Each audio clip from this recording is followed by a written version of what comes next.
Hi అండి, అందరికీ నమస్తే. ఈ టమాటా కూర సింపుల్గా ఎలా చేసుకోవాలో చేసి చూపిస్తాను. 10 నిమిషాల్లోనే అయిపోయేటట్టు తొందరగా చేసుకునే కూర ఎలా చేసుకోవాలో చేసి చూపిస్తాను. ఇప్పుడు పోపు గింజలు పెట్టుకుందాము.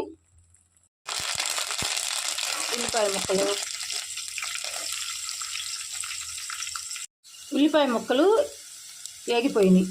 ఇప్పుడు అల్లం వెల్లుల్లి పేస్ట్ పచ్చివాసన పోయేంతవరకు వేయించుకోవాలి. ఇప్పుడు పసుపు ఒక అర స్పూను, రుచికి సరిపడినంత సాల్ట్. ఇప్పుడు ఉల్లిపాయ ముక్కలు, బై మిస్టేక్ ఉల్లిపాయ ముక్కలు అన్న టమాటా ముక్కలు, టమాటా ముక్కలు వేసేసా ఒక 10 నిమిషాలు మగ్గనియాలి మూత పెట్టి. ఇప్పుడు ఒక స్పూన్ కారం, పచ్చిమిరపకాయ ముక్కలు వేసినాం కదా అందుకని చెప్పి కారం తక్కువే పట్టుద్ది.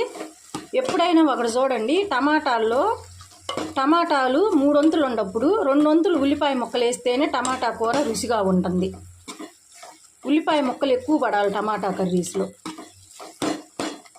ఇప్పుడు ఒక స్పూన్ ధనియాల పౌడర్ వేసి ఇలా కలుపుకొని ఒక 2 నిమిషాల నుంచి స్టవ్ ఆపేసుకోవటమే రెడీ అయిపోయింది. టమాటా కర్రీ 10 నిమిషాలే ఈ టమాటా కూర పెట్టింది. తొందరగా చేసుకోవాలనుకున్నప్పుడు 10 నిమిషాల్లో మనకు తొందరగా అయిపోయే కూర ఈ టమాటా కూర.